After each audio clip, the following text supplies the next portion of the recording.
Graça e paz, queridos irmãos, sejam todos bem-vindos para este nosso módulo de EBD, Escola Bíblica do Discípulo da Igreja Batista do Jardim Tarumã. Quero cumprimentar os amados irmãos com a graça e a paz de nosso Senhor e Salvador Jesus Cristo. Neste módulo que nós vamos iniciar hoje, nós estaremos falando um pouquinho sobre o nosso principal instrumento de trabalho para nós, os cristãos, para nós que cremos na figura de Jesus Cristo como nosso único Salvador e Redentor. Precisamos deste módulo que vamos iniciar hoje, que é o conhecimento da Palavra de Deus. Neste módulo nós temos alguns aspectos a serem trabalhados. Lembrando apenas que não é para o nosso simples ler e aprender. Nós precisamos também viver os ensinamentos que estão presentes nas Sagradas Escrituras. Neste módulo, nós vamos começar falando sobre o conhecimento das Escrituras. A primeira parte, nesta nossa aula, nós estaremos vendo os dois primeiros capítulos, deste módulo. O primeiro deles é Conhecendo as Escrituras. E o segundo capítulo é Como a Bíblia influencia a nossa vida.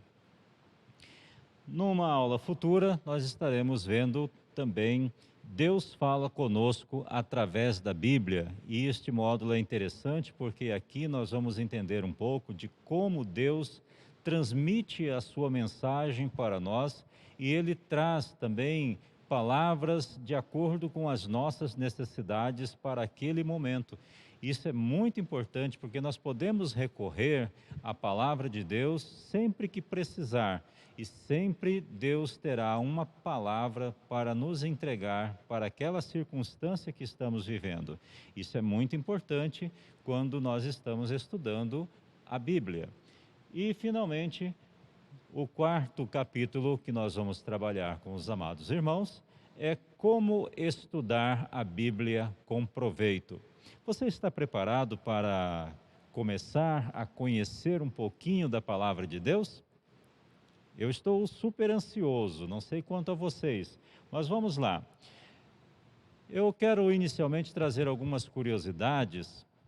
Por exemplo, o primeiro tradutor para a língua portuguesa da Bíblia, você sabe quem foi?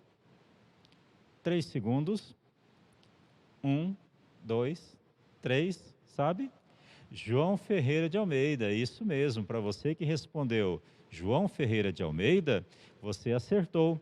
Ele foi o primeiro a traduzir a Bíblia da língua latina para o português.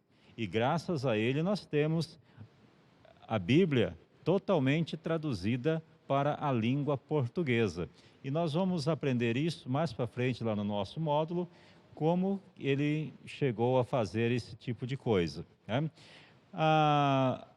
João Ferreira de Almeida, então guarde muito bem este nome. Quem era o João Ferreira de Almeida? Isso é uma curiosidade apenas.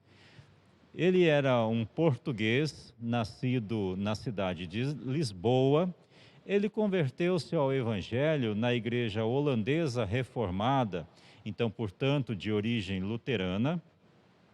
Ainda jovem, quando tinha 14 anos. Logo ele se interessou pelo estudo das Escrituras, tornando-se um fervoroso evangelista. Imagine vocês que aos 14 anos este homem já estava ali ministrando as palavras de acordo com aquilo que ele conhecia da Bíblia, de acordo com o que ele sabia da palavra de Deus. Importante isso, né? Daí aquela palavra que o nosso Deus deixou para todos nós. Ensina o menino no caminho em que deva andar, e mesmo quando ele estiver velho, jamais se desviará. É o que aconteceu com João Ferreira de Almeida. Isto tudo é uma grande verdade. Veja bem, até então nós tínhamos a Bíblia ela escrita na língua mais próxima do português era o latim. Para você que não sabe, o latim era a principal língua falada no Império Romano e também falada em alguns países que foram colonizados pelo Império Romano, como por exemplo a França. A França, o francês, ele é derivado do latim. Se você pegar o romeno também é derivado do latim. E a língua portuguesa, que também devido à língua latina, né? E ela chega aqui ao Brasil por conta dos padres jesuítas que trouxeram para nós essa língua e também pelos colonizadores. Muito bem. O João Ferreira de Almeida, ele sentiu a necessidade da Bíblia em seu primeiro idioma, começou a traduzi-la, iniciando pelo Novo Testamento, que foi publicado em 1681 na Holanda. A Bíblia completa de João Ferreira de Almeida só foi publicada em 1753. Tudo isso é apenas uma curiosidade para você saber como que a Bíblia chega no nosso idioma para nós nos dias de hoje. Essa Bíblia João Ferreira de Almeida, ela foi publicada pela primeira vez no Brasil, veja bem, no Brasil, em 1944. Imagine vocês, logo no período assim que nós estávamos vivendo todos os rumores da guerra, da Segunda Guerra Mundial, né? Foi aí que a Bíblia traduzida para o português começa a ter penetração no nosso país pela imprensa bíblica brasileira. Isso não significa que a Bíblia, desculpe aí, não tivesse ainda entrado no território brasileiro. Claro, eu já disse para vocês que por conta da colonização, lá no ano de 1530, né, chegaram os primeiros padres jesuítas, trazendo para nós os primeiros exemplares bíblicos, logicamente que todos eles na língua latina, né? De origem da Vulgata Latina. A gente vai aprender o que é isso, Vulgata Latina. Talvez você não saiba e ficou aí com uma curiosidade. Mas o que é a Vulgata Latina? Daqui a pouco nós vamos falar sobre isso, ok? Por ocasião do descobrimento, os primeiros jesuítas trouxeram suas Bíblias para catequizar e muito provavelmente fosse a versão da Vulgata, como já disse anteriormente. Muito bem, feito este preâmbulo, vamos então para as primeiras informações a respeito deste módulo. Este módulo que eu disse para vocês, nós estaríamos vendo os dois primeiros capítulos desta nossa aula. O primeiro capítulo, Conhecendo as Escrituras. E agora nós vamos então mostrar para vocês aí, através dos slides que estão sendo projetados, né? A Bíblia, esse módulo, Conhecendo as Escrituras.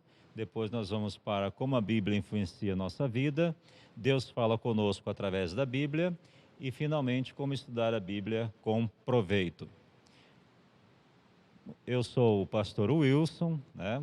Sou aqui da Igreja Batista do Jardim Tarumã, vocês me conhecem, e estamos com essa responsabilidade de trazer para vocês alguns fatos históricos envolvendo a Bíblia e também a aplicabilidade dela na nossa vida diária, no nosso cotidiano. Bom, para início de conversa, então vamos lá. Algumas informações importantes. Nem sempre a Bíblia foi apresentada assim como ela é atualmente. Eu tenho aqui o meu exemplar na Bíblia Sagrada, letra extra gigante, né? Nova linguagem traduzida para o idioma de hoje. Então ela está bem voltada para aquilo que nós conhecemos da Palavra de Deus, para facilitar a nossa comunicação com a Palavra de Deus, né? Então tem ela na Bíblia, ela na linguagem de hoje. Bom, a Bíblia passou por um processo no decorrer do tempo, no sentido de sua apresentação e também de sua escrita. Os livros antigos, eles tinham a forma de rolo. E aí você tem lá aquela passagem de Jeremias, no capítulo 36, versículo 2, onde está escrito assim, ó: toma um rolo e escreve nele todas as palavras que te dirigi a respeito de Israel, Judá e todas as nações, desde o dia em que comecei a falar-te no tempo de Josias até hoje. Então, aqui o que chama a atenção é: toma um rolo e escreve. Olha, irmãos, que rolo é esse? Talvez você esteja se perguntando. É porque na época em que desse texto bíblico, o profeta ele tinha que preparar o seu caderninho de anotações, que normalmente era feito em forma de um papiro ou talvez na pele de ovelhas, né? Muito bem alinhado, raspado, e aí ele escreveria naquela pele e depois iria enrolar aquilo tudo, e aquele era então um escrito profético. Aqui no caso de Jeremias, toma um rolo e escreve. Por certo que Jeremias já tinha lá uma pele já preparada, já em forma de rolo, para ele escrever as palavras que Deus haveria de ditar para ele sobre o povo de Israel, de Judá, desde os tempos do rei Josias até nos dias de Jeremias. Estão conseguindo acompanhar?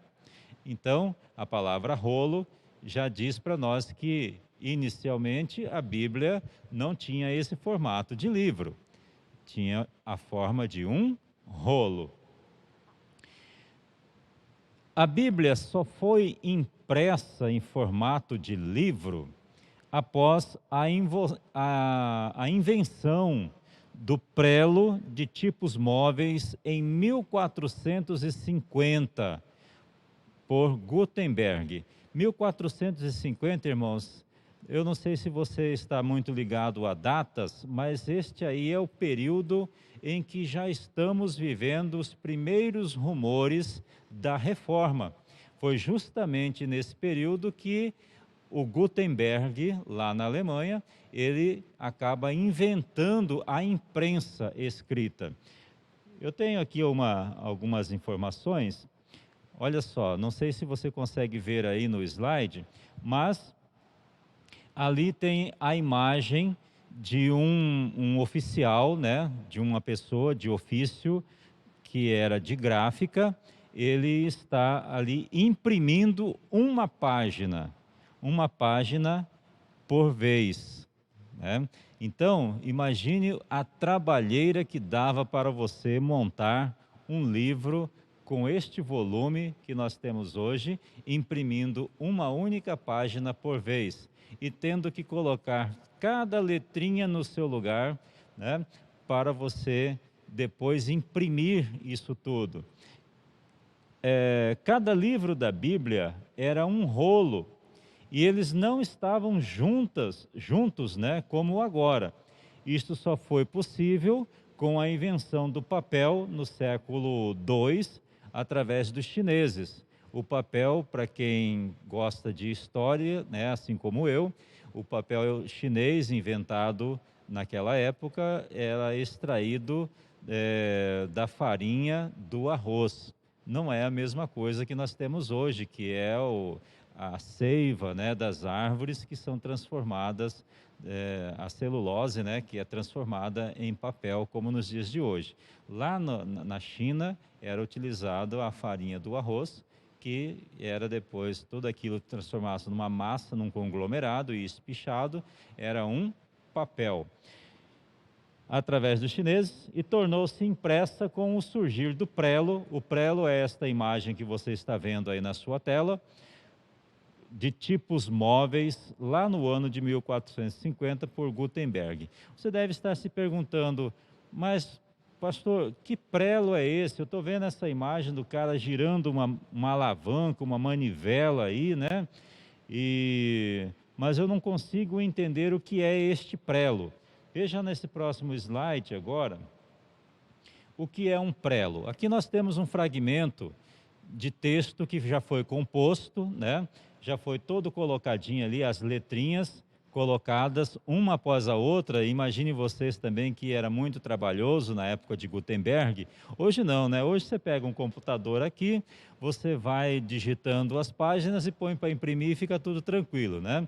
Rapidamente você tem uma folha impressa. Na época de Gutenberg, essas letrinhas, elas tinham que ser colocadas. Imaginem vocês que a palavra, para ela ser totalmente impressa, ela tinha que ser escrita de trás para frente. E aí você tem aí na sua imagem, né, compartilhando essa imagem com vocês, vocês têm ali o prelo de Linux móveis, né, de tipos móveis. E aqui é uma página do livro chamado Moby Dick, né? O livro de Moby Dick, onde traz aí uma informação do navio Nautilus, né? Utilizado ali, que aliás faz parte do enredo da história do livro de Moby Dick. Então, Moby Dick é um livro bastante antigo e ele aqui tem esse fragmento, né? Uma imagem que dá para você entender mais ou menos o que seriam esses tipos, tá? Vocês vejam que ele tem uma pinça e essa pinça é para pegar cada letrinha dessa e colocar no seu devido lugar e sempre de trás para frente, porque quando eles virarem aquilo tudo, passar a tinta nisso aqui e for imprimir, ela sai de forma correta, tá bom? Então, daí você entender que algumas vezes você encontra lá alguns escritos, né?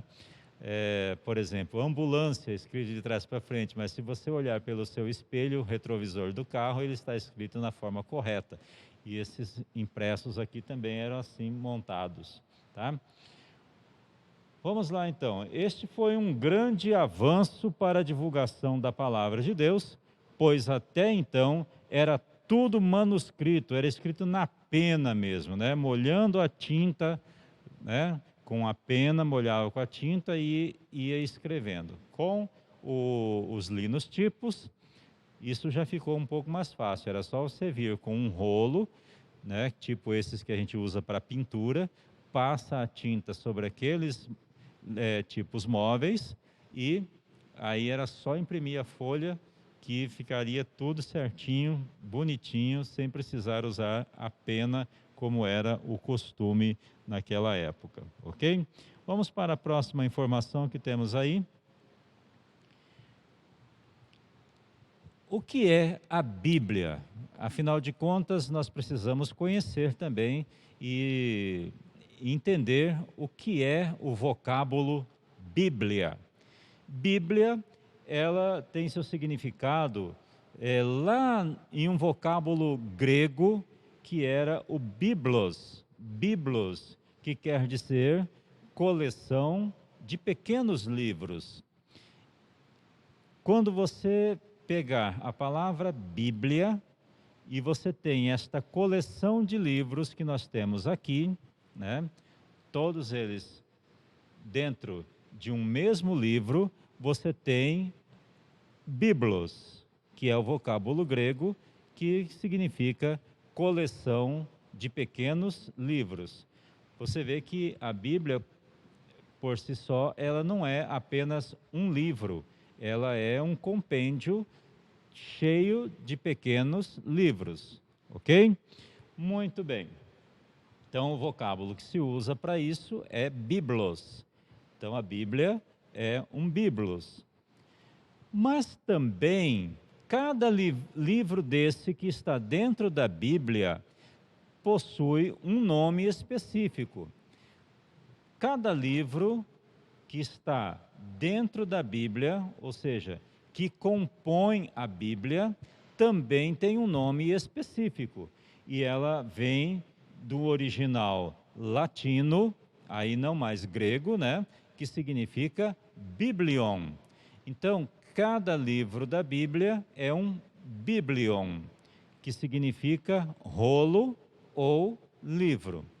Nos tempos de Jesus, tem uma passagem muito interessante que ele chega no templo e aí está lá aberto o rolo e estava exatamente na passagem de Isaías. Então, aquele rolo era um livro do profeta Isaías, onde Jesus haveria de fazer a leitura naquele dia lá no templo. Era o ofício que era delegado a uma pessoa, para ler aquele texto do dia. E Jesus coube a ele ler aquele rolo do profeta Isaías. Então Jesus leu um trechinho de um biblion referente ao profeta Isaías. Então, cada livro da Bíblia que você encontrar aqui refere-se a um livro e, na época mais antiga, a um rolo, que era o formato bíblico naquela época, ok? Vamos então para mais outra informação importantíssima a respeito das Sagradas Escrituras.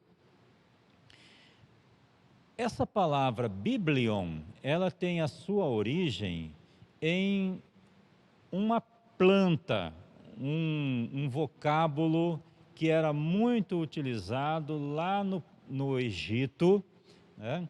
E que se referia a uma folha de uma planta que a gente conhece, né? Na próxima aula eu prometo que vou trazer aqui uma folha deste importante elemento que foi extremamente substancial para que nós tivéssemos os livros da Bíblia trazidos até nós. Trata-se da folha do papiro. Papiro é uma planta. Daqui a pouco vou mostrar para vocês aqui, né, em imagem, essa planta. Mas na próxima aula eu vou trazer ela ao vivo aqui, uma folha, né, que a gente tem lá em casa, né? Falha minha, não trouxe hoje para mostrar para vocês o que é um papiro, né? Mas a gente vai ver em fotos aqui nos nossos slides. Essa planta, ela era preparada para receber a escrita dos livros. Então, imagine vocês que eles pegavam o caule daquela planta, faziam uma cisão naquele caule, ia abrindo aquilo tudo, transformando cada pedacinho daquele caule numa folha. É uma folha. Então juntava-se tudo aquilo com uma liga feita apropriadamente para ligar um pedaço ao outro e transformava aquilo tudo num rolo. E aí nós teríamos então um livro feito em rolo de papiro.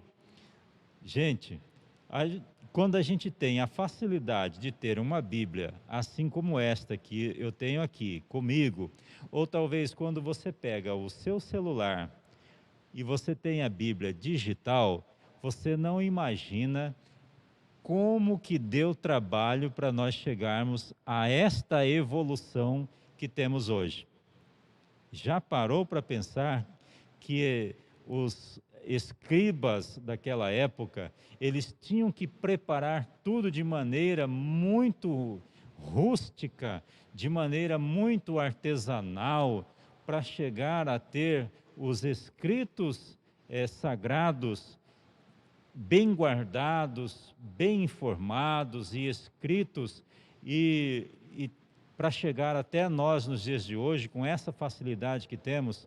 Gente, é coisa de Deus que usou estes homens do passado para deixar esses escritos ao nosso alcance. E hoje, com a evolução, nós temos esta facilidade imensa. Muitos gostam de utilizar a Bíblia, livro mesmo, assim como esta Bíblia que eu estou aqui, que está aqui comigo.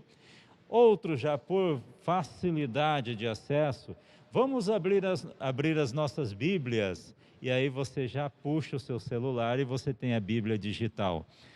Gente, isso tudo é muito simples, muito fácil, mas se a gente chegou a este estágio, é porque muitos homens lá no passado tiveram que trabalhar e trabalhar exaustivamente para guardar e preservar os escritos sagrados. Não é verdade, irmãos? Verdade. tudo isso tem um valor muito grande. E tem gente que ainda não valoriza estas informações, a Bíblia que temos, porque é obra de Deus mesmo. Para ela chegar até nós, vencer o tempo e chegar até nós, é coisa de Deus. Um pequeno rolo de papiro era denominado um biblion, e vários destes era um biblos, isto é, uma coleção de pequenos livros. Amém, irmãos?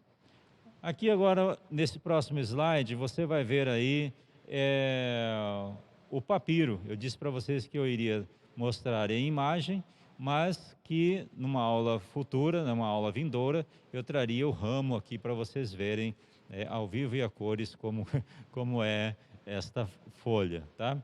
Mas aqui nós temos o papiro mostrado aí para vocês na imagem.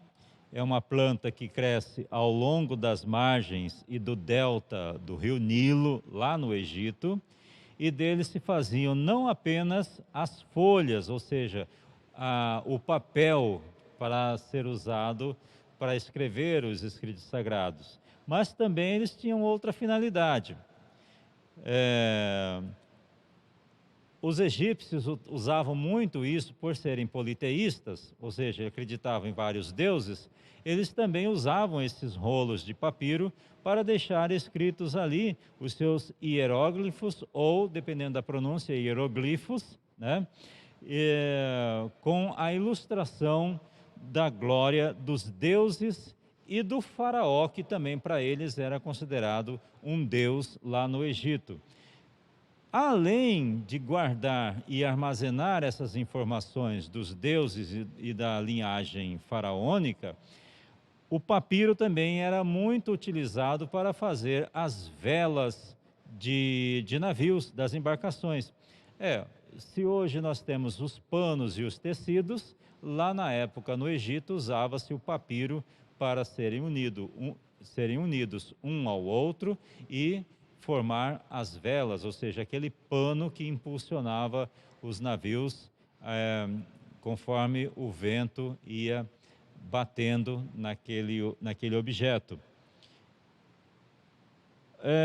Uma outra coisa também da utilidade do papiro, o papiro era usado também para a fabricação da sola das sandálias dos egípcios. É verdade. Muitos de nós talvez conheçam alguns calçados, pelo menos na minha época tinha, que eram feitos de palhinha, né? Uma espécie de palha que se colocava e depois vinha lá alguém costurando aquilo tudo e fazia a sola daquele sapato, né? Ou daquela sandália. A gente até usava um nome, né? Não sei se vocês conhecem, mas por este nome, mas lá na minha terra se chamava de precata, né? Ou uma espécie de alpargata que se usava, né, feita de palha. Os egípcios faziam muito disso com a folha do papiro, para fazer a sola das suas sandálias. E além disso, utilizavam também para vários outros objetos do seu dia a dia. Era o símbolo do Egito ou do Baixo Egito, assim como o abutre era do Alto Egito. No Baixo Egito, o símbolo era o papiro.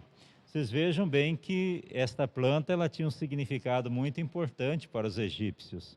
E para nós também, que conhecemos um pouco da palavra de Deus, essa planta ela foi de substancial importância para nós termos os escritos sagrados chegando até nós nos dias de hoje. Glória a Deus que estes escritos não se tenham deteriorado ao longo do tempo, né? O que proporcionou a que a gente tivesse estas informações chegando até nós. A palavra de Deus se mantendo no decorrer do tempo para chegar até nós. E não se deteriorou. Imaginem vocês, não se deteriorou nenhum desses escritos sagrados. Aqui eu trouxe para vocês também, quando a gente fala do papiro, Uma das finalidades do papiro era deixar também a glória dos deuses do Egito e também a história dos faraós, né, dos reis egípcios, escritos nessa folha de papiro. O papiro é só essa parte mais marrom que você vê aí na tela do seu computador ou da sua TV, né? Não sei por onde você está assistindo esta aula, talvez até no seu smartphone, é essa parte mais escura.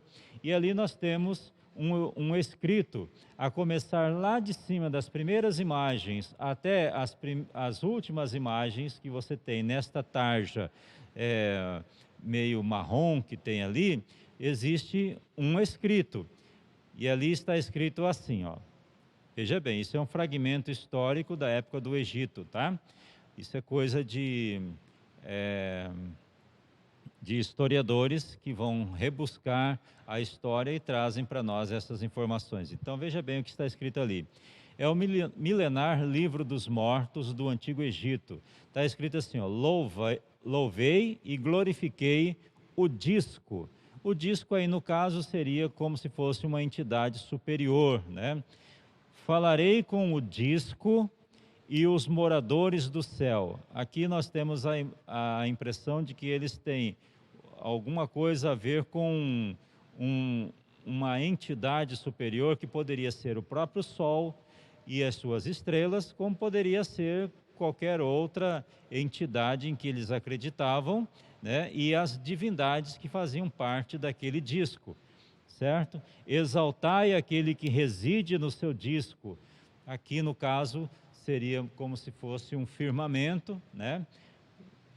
Ó tu que resides no disco, deixa-me subir a bordo da tua embarcação celeste. Muitos aqui atribuem esta informação talvez a extraterrestres que tenham descido no Egito, né? E aí aquele disco voador e os egípcios pedindo para visitar ou entrar naquele disco voador ou coisa parecida assim. Mas isso não passa de especulação. Eu estou trazendo apenas esse fragmento textual aqui para vocês terem ideia de que isso realmente é uma folha de papiro que permaneceu durante muitos anos, né? Milhares de anos dentro das paredes das chamadas pirâmides, né? E também foram, depois de uma certa exploração, conseguiram traduzir isso tudo, trazendo para os nossos dias como isso, né?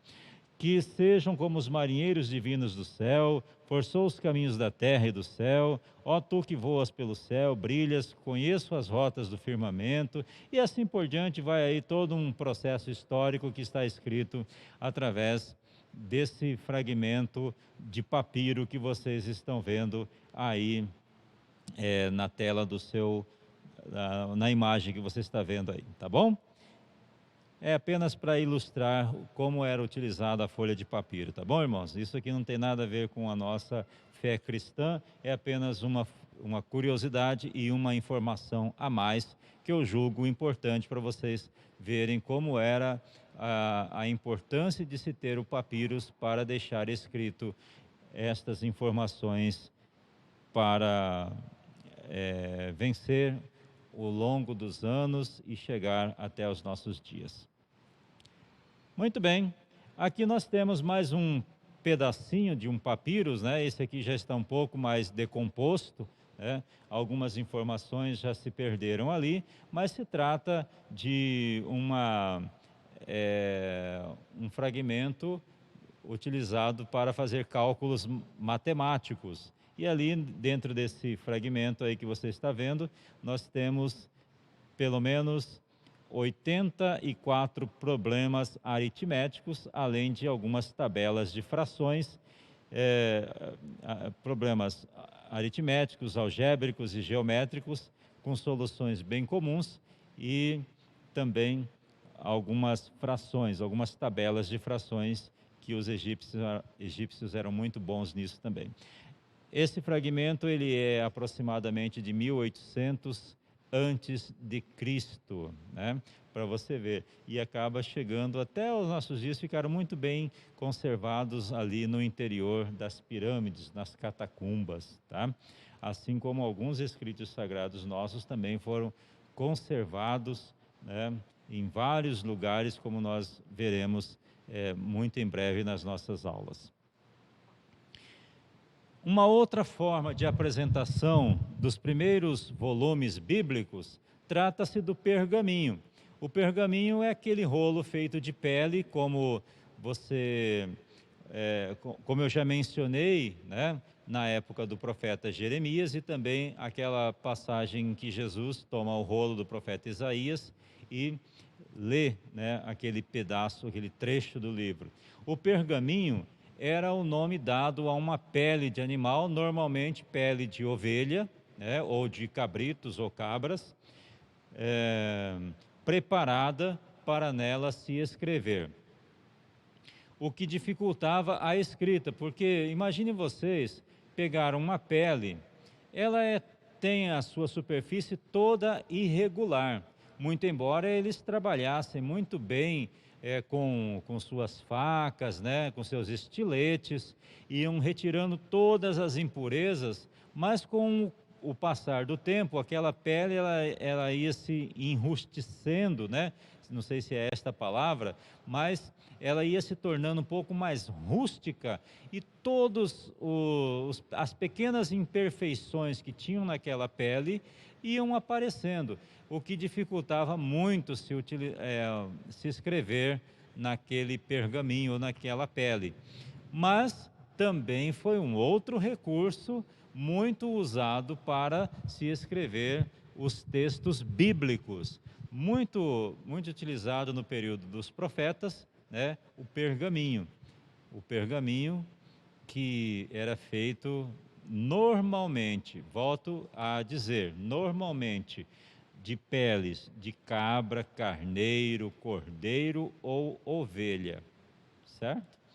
Muito bem. Outra dificuldade na escrita no pergaminho, ou seja, naquela pele de animal, é que ela era feita de modo inclinado àquele que estava escrevendo. Aí na imagem você tem ali um monge copista, né? Onde aparece o pergaminho.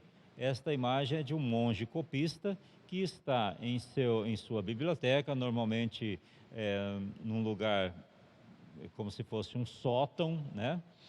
E ali ele escreve o seu texto, né, fazendo cópias do texto bíblico através de um rolo de pergaminho.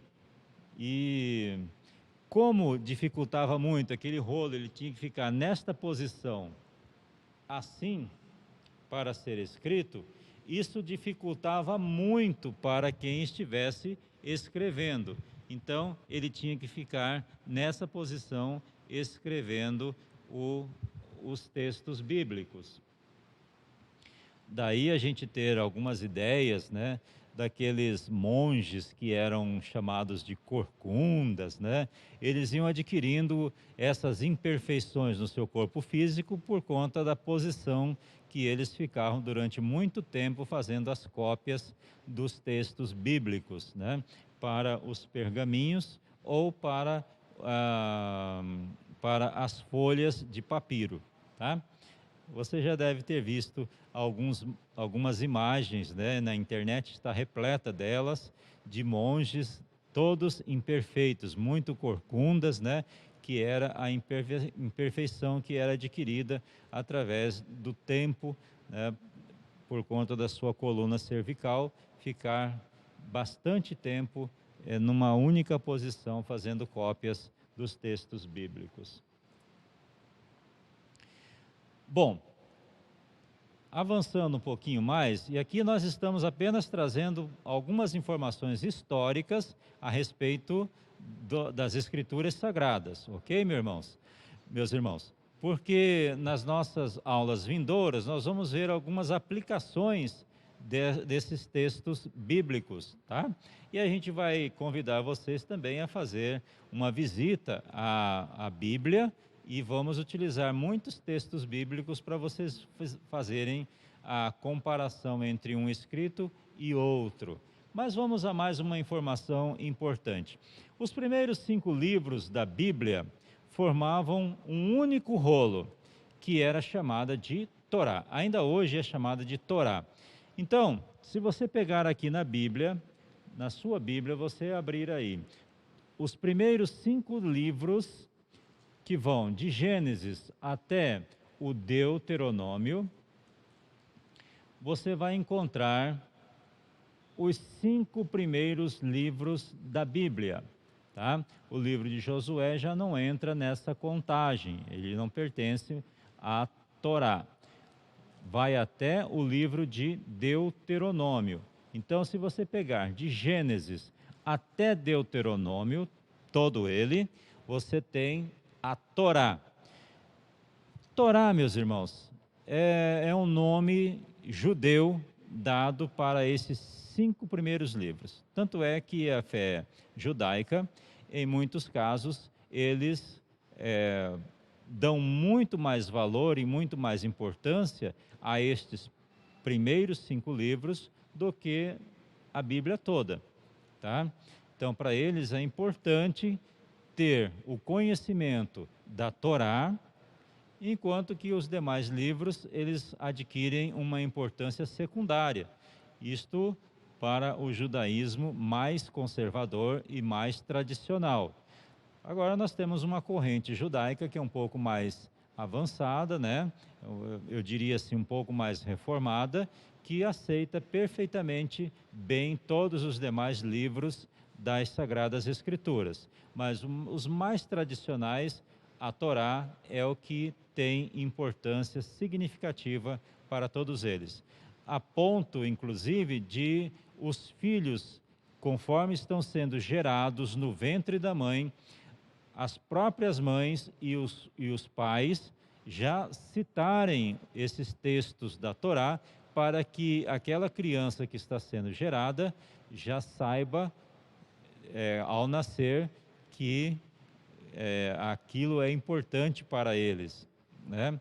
Muitas crianças, e isso talvez algumas correntes, né, da ciência ligadas à psicologia, né, e à psicopedagogia, dizem que as crianças aprendem inclusive no ventre da mãe.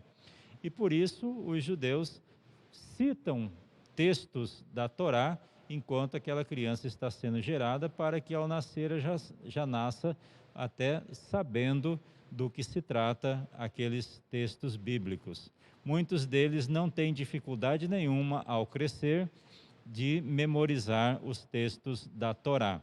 Quisera nós pudéssemos fazer isso com os nossos filhos, não é mesmo, irmãos? Que mesmo durante a gestação a gente já pudesse já ir citando textos bíblicos para eles, a ponto de quando estiverem um pouco mais crescidos, não terem dificuldade nenhuma de memorização dos escritos sagrados, né? Das Sagradas Escrituras. As mães, quando estão amamentando seus filhos lá na fé judaica, elas também fazem esta leitura ou contam para os seus filhos passagens da Torá, né, durante a evolução do crescimento, e aquele é um momento muito íntimo de mãe e filha, e filho, né, durante a amamentação, e ela vai citando os textos sagrados para a criança, e logo quando elas estão um pouco mais crescidas, elas também não têm dificuldade nenhuma em memorizar e saber os textos sagrados. Tudo isso é um grande aprendizado para nós, né?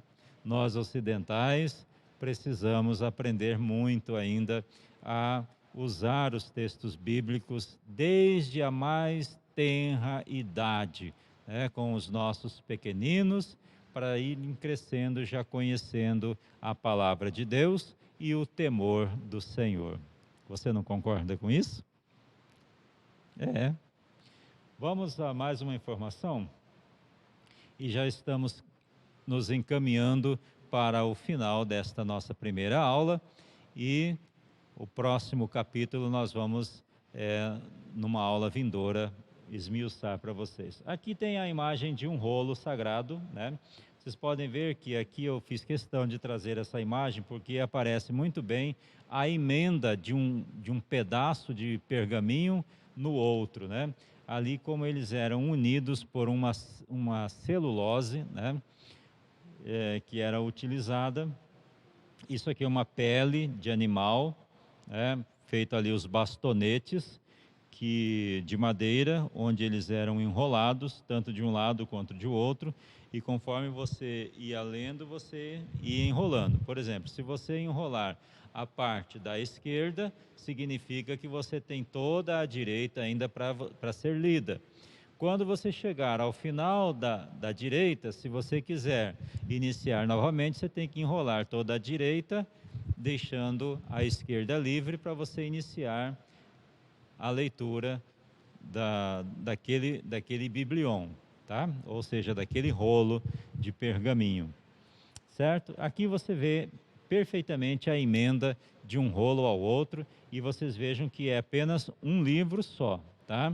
Não significa que ali são dois livros, é um livro só, que é unido, uma pele à outra formam um único rolo, ok? Bom, essa imagem aqui é da rota do êxodo hebreu, né, que vai do Egito até o Monte Sinai, e durante toda a trajetória foi quando a palavra de Deus nos informa que Moisés recebeu, por intermédio do Espírito Santo, as primeiras informações dos livros sagrados, que é chamada de Pentateuco, ou seja, os primeiros 5 livros da Bíblia, que para o judeu é a Torá. Então, ali durante toda a trajetória do Egito até o Monte Sinai, foi quando Moisés, por divina iluminação e inspiração do Espírito Santo, começou a escrever a Torá, ou seja, os primeiros 5 livros da Bíblia. Por isso, os judeus têm nesses primeiros livros a sua importância maior, porque teria sido o próprio patriarca Moisés que teria escrito estes livros durante a caminhada em direção à Terra Prometida, tá bom? Aqui você tem apenas o mapa, assim como nós temos um mapa aqui atrás em nosso cenário, aqui na tela do seu computador você tem também este mapa aí da trajetória do povo hebreu pelo Egito. Aliás, pelas terras desérticas.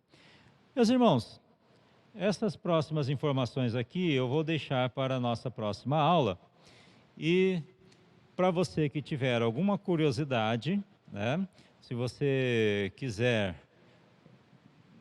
tirar as suas dúvidas, você pode mandar essas dúvidas aqui para a igreja, né, para a secretaria da igreja, ou você, na descrição do nosso vídeo aí no YouTube, você coloca lá a sua dúvida, a sua pergunta, né, e na medida do possível nós vamos responder também a sua interação com a nossa EBD, ok?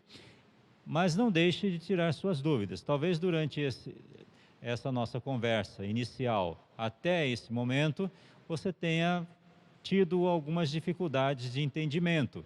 E aí você pode mandar a sua pergunta. Caso você não queira deixar ali nos comentários do YouTube, você pode mandar através de um telefone ou através do WhatsApp, enfim, pelas redes sociais. Aí você acessa a igreja, manda sua pergunta, manda sua dúvida e nós teremos o maior prazer em responder na medida do possível, tá bom? Bem, meus irmãos, desejo a todos que tenham um excelente domingo, que o Senhor nosso Deus possa acompanhar durante toda esta trajetória. Eu gostaria de encerrar o nosso encontro de hoje com uma oração, agradecendo ao Senhor por este momento precioso de crescimento, mesmo que seja apenas o crescimento histórico a respeito das Sagradas Escrituras, mas que são importantes para a gente chegar a uma conclusão de como a palavra de Deus chega até nós nos dias de hoje, tá bom? Vamos orar então? Vamos agradecer ao nosso Deus? Se você puder, aí na sua casa mesmo, curve sua cabeça, feche seus olhos, vamos falar com o nosso Papai do Céu. Querido e amado Deus, nós te agradecemos por este encontro maravilhoso que tivemos de aprendizado da tua palavra. Muito obrigado a Deus pelo esforço, pelo denodo, pela ousadia daqueles primeiros homens que se esforçaram tanto, ó Deus, para deixarem os primeiros escritos sagrados para nós desfrutarmos da palavra do Senhor nos dias de hoje. Pai, nós te agradecemos. Te agradecemos porque o Senhor tem usado homens no decorrer do tempo para levar a tua mensagem aonde ela precisa chegar. E ela chegou até nós, e por isso somos muito gratos. Pai, que os nossos próximos encontros de EBD, nós possamos ter crescimento espiritual através do conhecimento da palavra do Senhor. Senhor meu Deus, agora, mais uma vez, eu peço ao Senhor que esteja também abençoando a vida das pessoas que estão enfermas, doentes, acamadas, muitas delas talvez internadas em hospitais, mas estão acompanhando através dos seus telefones e celulares estas aulas de EBD, e que o Senhor possa, ó Deus, num breve tempo, reerguê-los, restaurando a sua saúde. Pai, lembro também daqueles que estão com os corações entristecidos, enlutados, que choram, que pranteiam os seus entes queridos, para que o Senhor, através do teu Santo Espírito, possa enxugar toda lágrima, trazendo de volta, ó Deus, o sorriso no semblante destas pessoas. Pai, se for da tua vontade, do teu querer, que a nossa nação também e o mundo todo seja liberto deste vírus que tem trazido muitas perdas, tem trazido muitas dificuldades ao teu povo, aos teus filhos. Pai, em nome do Senhor Jesus, peço ao Senhor que nos dê um final de semana abençoado na tua presença. Amém e amém, Senhor. Amém. Até o próximo encontro, irmãos. Fiquem com Deus.